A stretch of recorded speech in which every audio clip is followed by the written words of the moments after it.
So thank you. But I think we have some stories maybe that maybe a few people who are going to tell about that. Does anybody have something they'd like to start with? Oh, Bill's got something.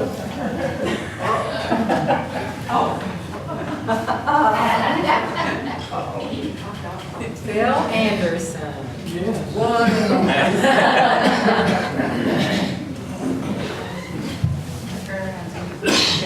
I've known Jim since about 1975.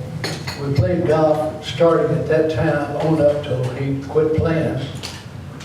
And some of the funny things, we were playing out here at East Ridge on hole number 6. We both hit our balls in the same area.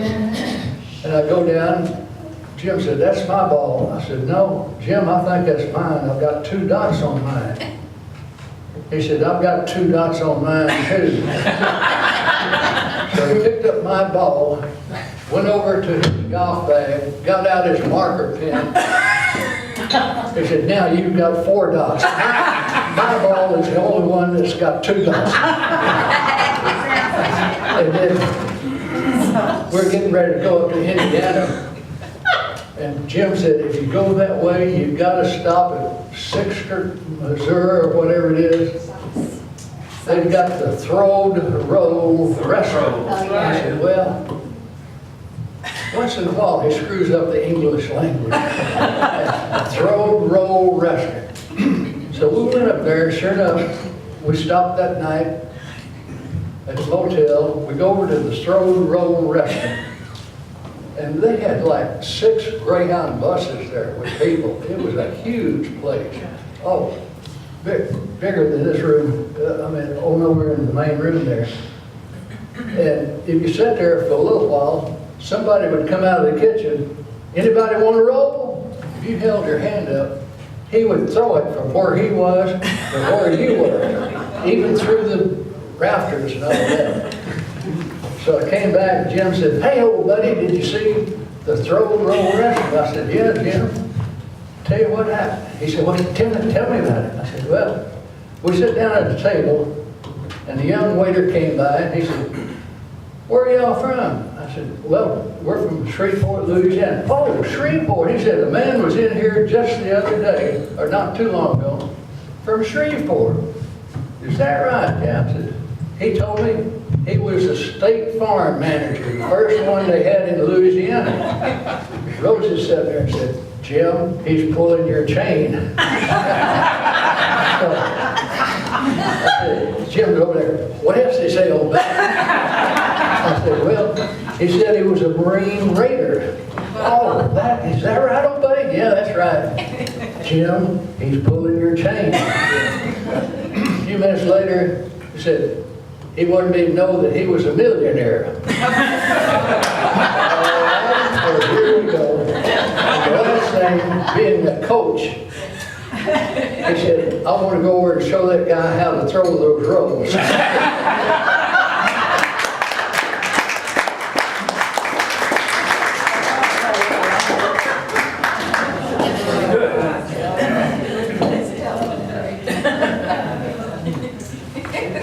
Too short.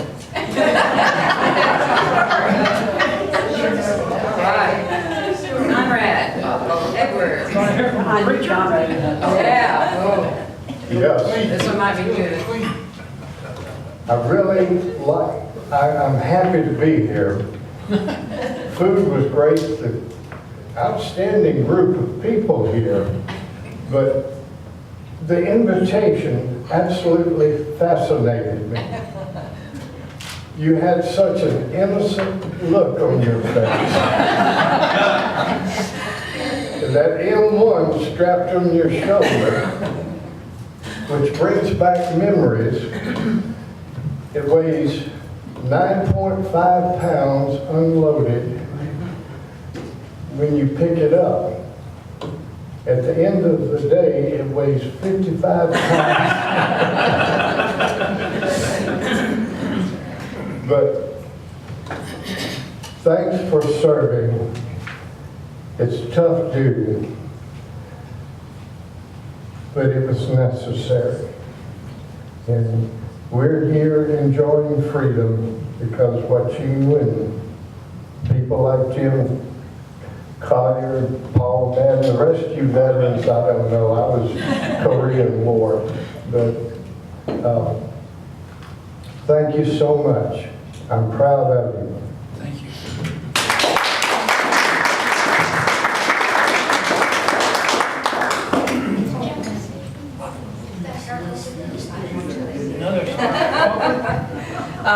My husband was one of the first agents that Jim hired, and Gus was all excited about it, and Jim went with his agents everywhere. So he came by that first morning to get Gus, and he said, "Okay, Gus, let's go." And Gus looked at him, he said, "Go where and do what?" And, he had his work cut out for him.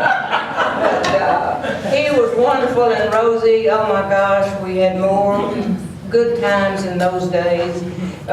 State Farm's not like it used to be, but we had it made when we had these two. I mean, Rosie fed the men all the time, fed us a whole lot of the time. But Jim was such a good comfort to the agents. He was always there for them. It was his life. And so we had many, many wonderful years.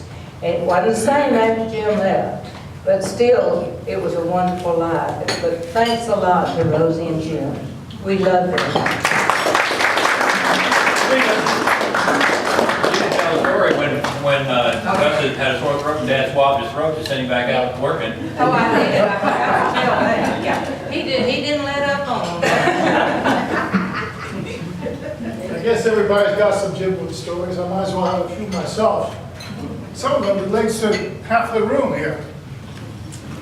Dennis and I came down here in '76, and I joined EastRidge while she was still in New Jersey, and he didn't even have a house yet.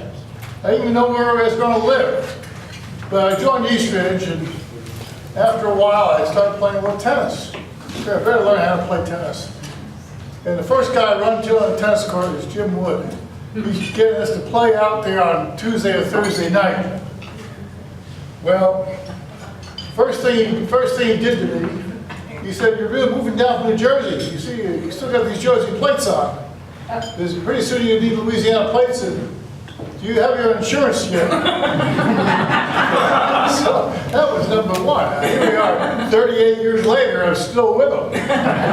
And then a little later, we finally got a house under construction. He says, "You need some insurance for that house." Didn't miss a stroke. That was right on the court.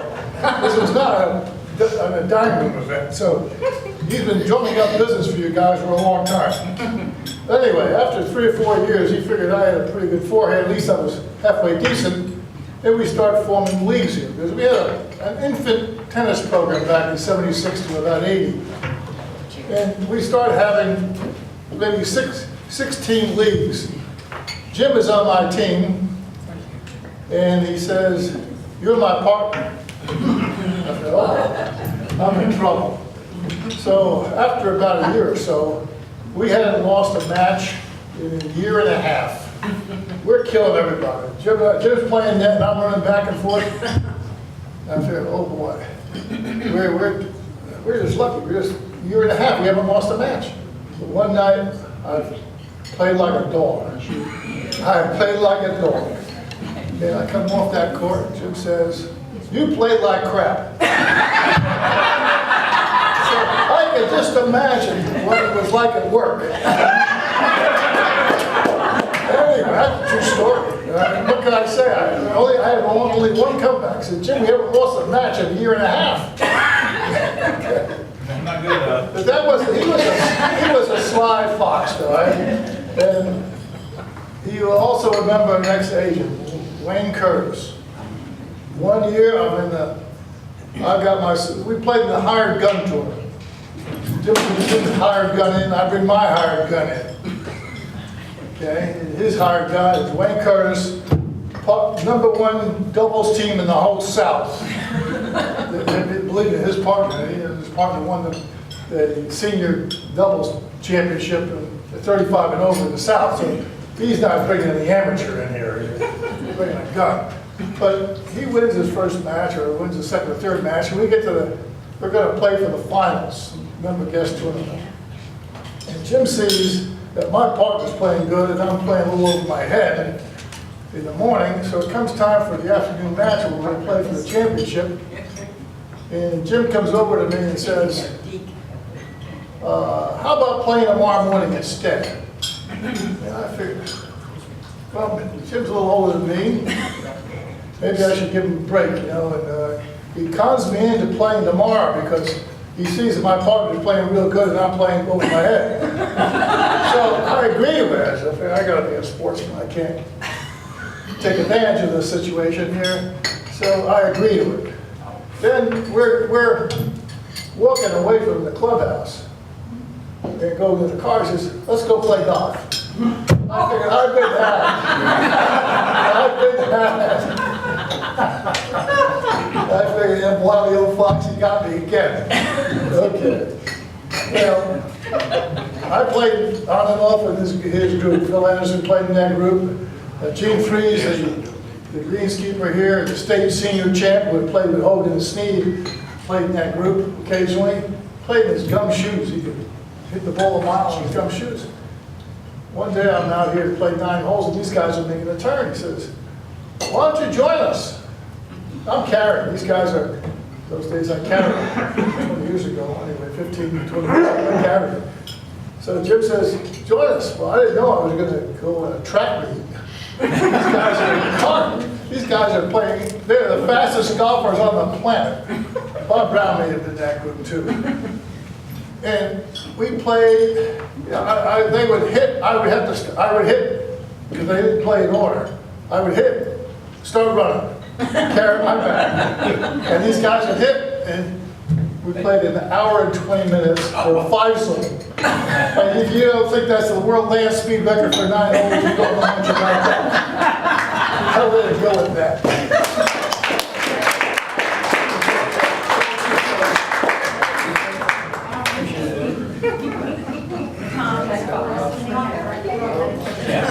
Okay. Now, I couldn't let this opportunity pass. I have a million stories I can tell you about Jim. Before you do that. But I'm not going to say, if you've never traveled. Why don't we let him blow the candle out before we Okay. pass all over his dessert? They say, happy birthday? Yeah, happy birthday. All right, Donna. Happy birthday to you. Happy birthday to you. Happy birthday, dear Jim. Happy birthday to you.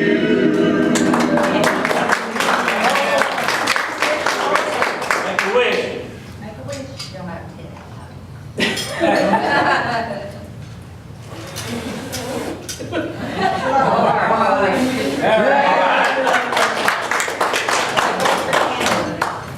Like I said, there are so many stories for Jim. If you've never traveled with Jim on a 12-day trip in a car, that's an experience. There were certain things we had to hit every day, and we had to be there at a certain time, and he knew exactly where we were going to stay when we had to check in. Wayne was a new agent. I think it was our first or second year, and so every place we stayed, they had mapped out was a Motel 6. Because we discovered they were next to the Ramada Inns that had a restaurant, so we could eat breakfast in the morning. But anyway, it was a long time. But one of my favorite stories about Jim, and as we know from the previous comments, there's nothing subtle about Jim. And he served on the Shreveport Green Board as one of my board members for about 4 or 5 years. And he was very active, perfect, wonderful board member. And one time he called me and he said, Donna, Miss Louisiana's in town.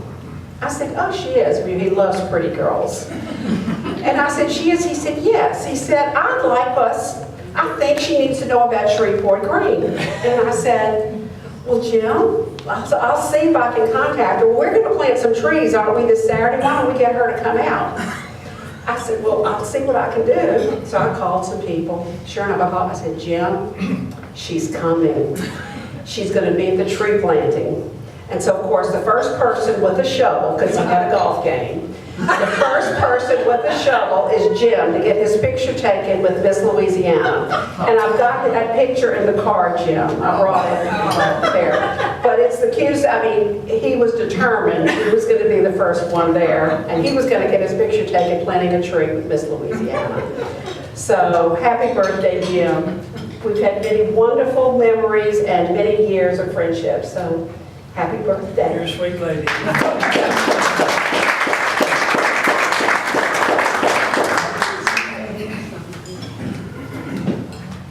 Anybody else get up and know how great I am?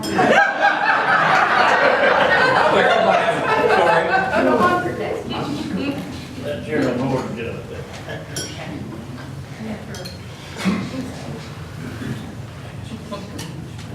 I met Jim Wood 40 plus years ago, right in this room right here, at an agency meeting with his agency group. I was newly promoted superintendent of claims, and he introduced me to all the agents. He says, "This is our new claims superintendent. He looks too damn young to me, but we'll work with him and see how long it'll go." And that's the gospel truth. I had been advised before I came to Shreveport that he was not real easy to work with, and he was very demanding and wanted prompt action on everything. And my big boss said, "You'll be lucky to go 2 weeks without having a confrontation with him." And I'm here to tell you, it's been 40 plus years, I'm still eating with him once a week. And we've never had a cross word in the entire time. Getting back to a few sports stories, Phil Anderson was in our tennis group, a foursome. We played every Sunday night. And Coach wanted to win all 3 sets. We had one member of the group was a little weaker than the other 3. And it was hard to win with him. Coach had a BMW, a little BMW 318 or whatever it was. And if he lost that last set with that particular player, he just picked that bag up and marched as fast as he could to his car, and you could hear his tires squealing, headed home. And we gauged it by the fact if he ever won all 3 sets, he'd sit and say, "Let's sit around and do a little talking." But he introduced me to tennis. We played our first match against 2 guys that worked for me in claims at AC Steer on Ewart Drive Junior High on them old courts. And Coach later told me, he said, "You got to get some tennis outfit. Your shirt's terrible. Your shoes are deck shoes, and you don't have no socks on." So, needless to say, he bought me a beautiful tennis shirt. Didn't buy me no shoes, but he did buy me socks. I guess the funniest story I ever relate to Coach was he wanted to buy a rifle.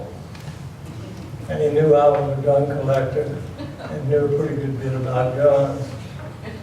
And I took him out to Clark gun shop, Jim Clark was probably the most outstanding pistol shooter in the country. But anyhow, he had a guy behind the counter, and I introduced Coach, told him what we were looking for, and I said he's probably interested in a Ruger Mini 14, which is similar to the rifle he used in the service. The guy come over, and he was a very sincere guy, and a good friend of mine. But he told him all the advantages of this particular Mini 14. He said, it's a good rifle, it's good for security, and he said, if you hit somebody with it, they're going down. And he said, of course, you probably never have shot anyone, or you never will shoot anyone. Coach's face kind of, jaw kind of tightened up. He said, well, I've probably been involved in more shooting than anybody in Shreveport. And that guy's eyes got big because he saw he was sincere. He said, I've shot at plenty of people who shot back at me. And he said, I'm here to say you, I'm experienced and I know how to shoot a rifle. But I guess the last tidbit I'll give you is Coach got a great model Mercedes. You buy him and some of his agency buddies bought them in Europe and had them shipped over to the United States. Before you could get it into the States and use it in the States, you had a list about this long of stuff that needed to be done to it. And we teased him. I said, Coach, you keep on changing these parts, you're going to end up with a Buick. To make a long story short about the Mercedes, I don't know who's with him, if it's Phil or Bob Brown, but he got the Mercedes and him and Rosie and the couple were going over towards Marshall, Texas on the interstate. And plugging along, and all of a sudden Coach noticed a light had come on the dash. Oh man, he didn't know what to do. His lights come on. He pulled off to the side, they raised the hood, and they done all this checking. We better head back to Shreveport, slow and easy. They did that, put back to Shreveport. The next day he took it to Gertide Motor Company, who was a European car specialist. Coach showed him that light. He said it came on. We were over towards Marshall, Texas. He said, well, good. He said, now, you don't have any problem at all if the light's on. But if the light ever goes out, then you got a problem. But like I said, I've worked with Coach for 40 plus years. We're best of friends. And I can assure you, he'll give you the shirt off his back if he likes it. If you don't like him, forget it.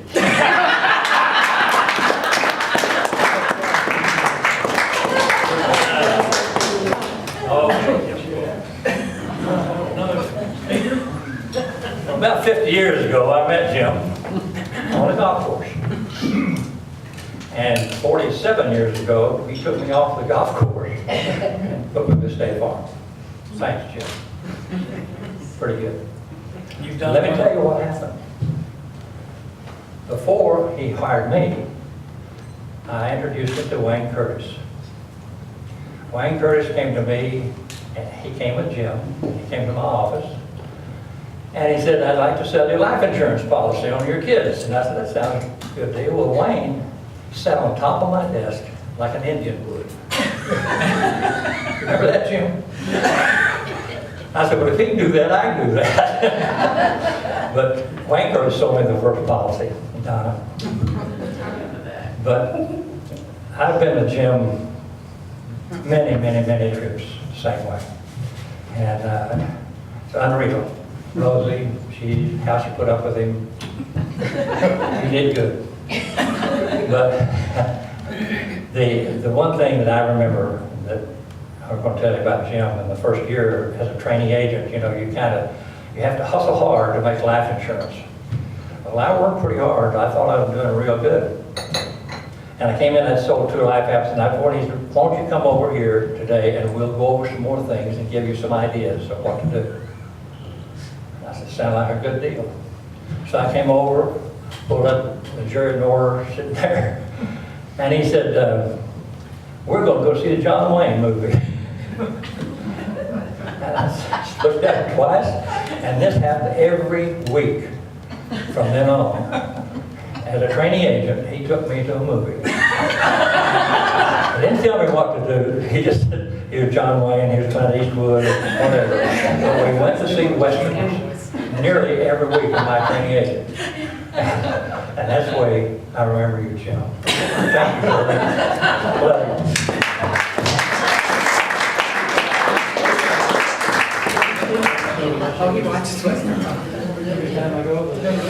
Well, I guess I should have a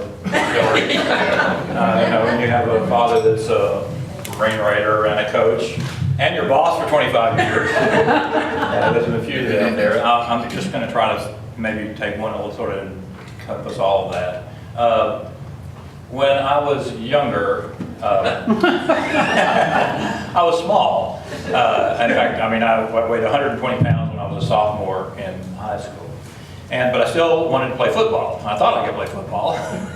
But most of the time I was on the bench. But my parents would come and they'd say me play the last 2 minutes of the game. and I just would get in for a little while, and they would always support me. But I decided, I sort of was futile, and I decided I didn't think I could play anymore. I was just too small. But then Captain Shreve opened up, and all my buddies called, and they said, "Phil, come on, play. We want you to play." And I thought, well, all I'm going to be is second team, so I went to Dad. And I said, well, what do you think? And he said, I really don't want to tell you what to do. But he said, you may not make the team, but if you just go to practice and you work hard, it'll probably be good for you. And he said, and maybe you'll learn something just doing that. And so that's what I did. I just went to practice and we worked hard. And that's sort of a lesson that I learned throughout my life. Both of my parents have sort of said that, just work hard and things will work out. And I guess this sort of worked out. My senior year, I was all city and all district. And I was named captain of the team. And then I married the cheerleader.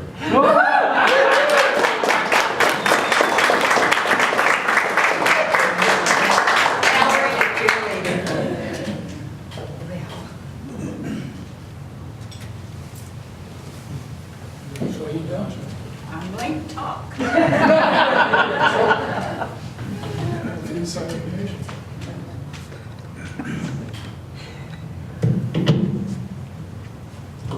want each one of you to know how important you are. Each one of you is so much a part of our lives. And we wouldn't be the same without you.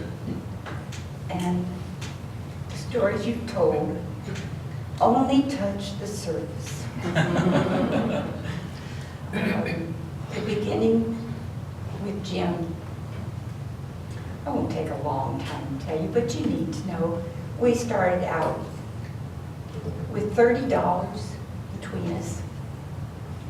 And neither one of us had a job. The GI Bill was going to be our support at the University of Illinois. I had finished 2 years at the University of Illinois.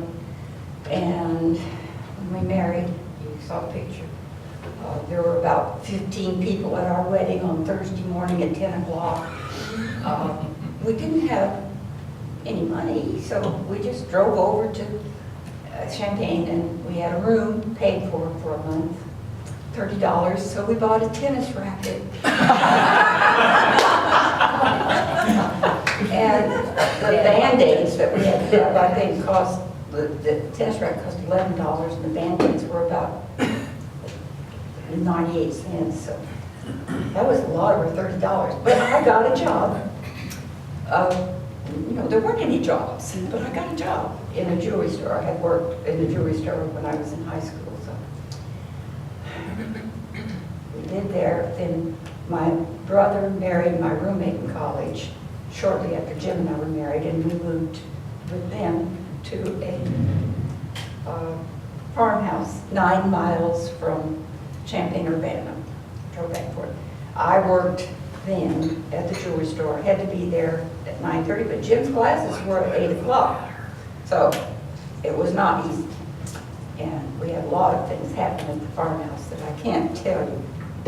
Yeah, I thought I had it down low enough. I knew I needed a mic.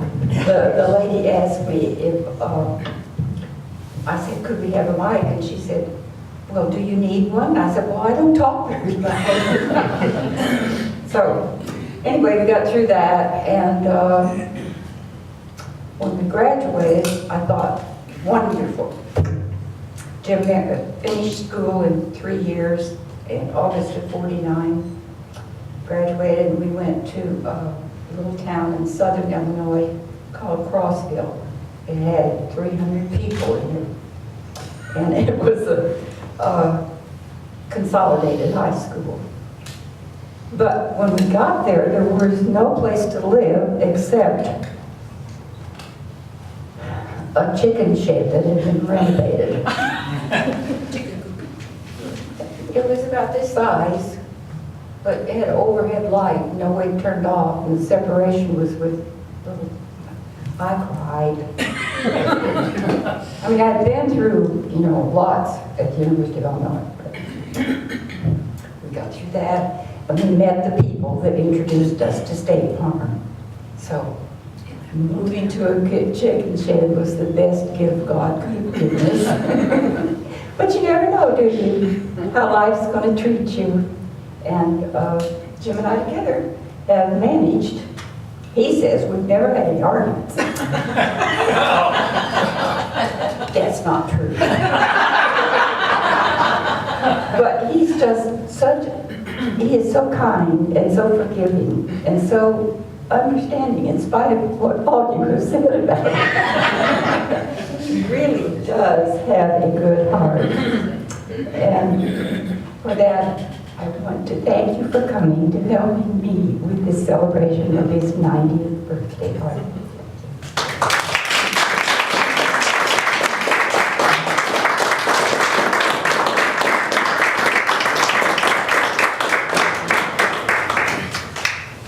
Yeah, Tom and Jim and I are very fortunate to have Jim and Rosie as our parents. And I don't know if all of you got to see this, but I just wanted to point out some of the pictures that Mom and I pulled together this afternoon just to share a little bit about Dad's 90 years. And his birthday is actually September 2nd.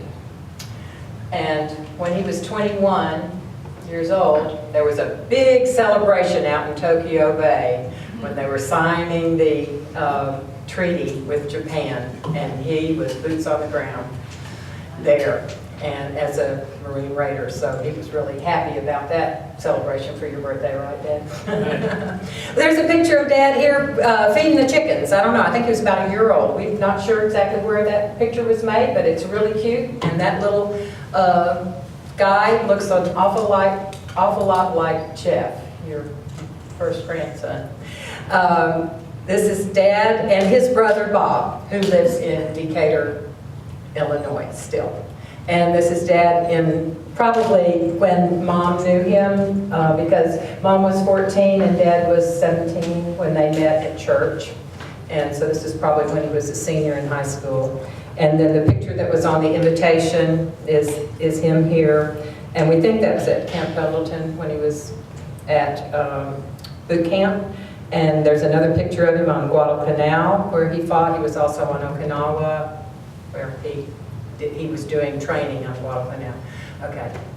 And Bougainville, and that's where he named me. Can you imagine that? He was a 19-year-old Marine, and he was sitting in a foxhole at night trying to distract himself. And the story that I was told was that he was just trying to think of a name that would go really good with wood if he ever had a daughter. And he came up with Donna Jean. And I've been really pleased with that name.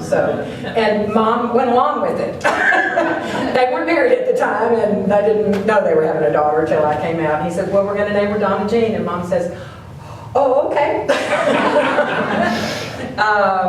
Picture of Mom and Dad at the University of Illinois the spring before they got married, and here they are in front of the church that they got married in. And when he got his degree, his Bachelor of Physical Education from the University of Illinois, and here's one of his teams at the Crossville High School. They were the Crossville Tigers, and he coached there 4 years, and I got to be one of the cheerleaders for the team, and I would run around and go rah, rah, rah. And then here we are in Jackson after he got his appointment as being a State Farm agent, and you can see me and Jimmy and Tommy's about 2.5, I think, in this picture here. And then we've got him playing golf, and he won not only tennis tournaments, but he won a lot of golf tournaments out here and around also. And then at a Marine Raider reunion in Minneapolis.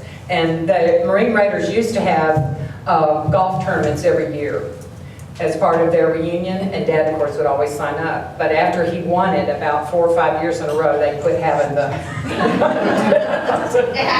But anyway, thanks, Dad. Happy birthday.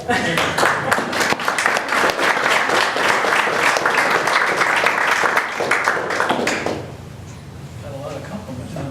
Yeah. Anything to say? Yes, no. Well, time for you, big boy. Can't stand 10 minutes.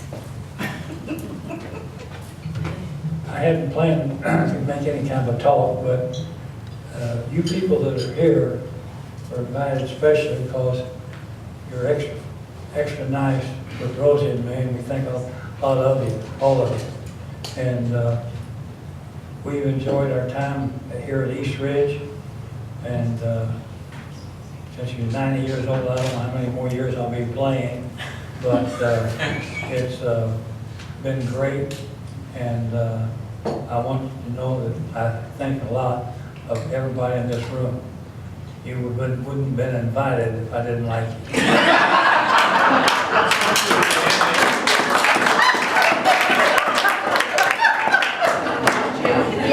So, you heard my story. Tell us how you really feel. I was being silly. Thank you very much.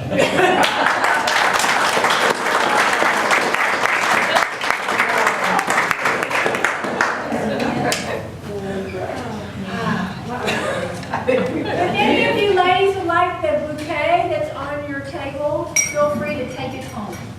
It's wrapping. You can take it. Jerry, I'll take it. It's a beautiful bouquet.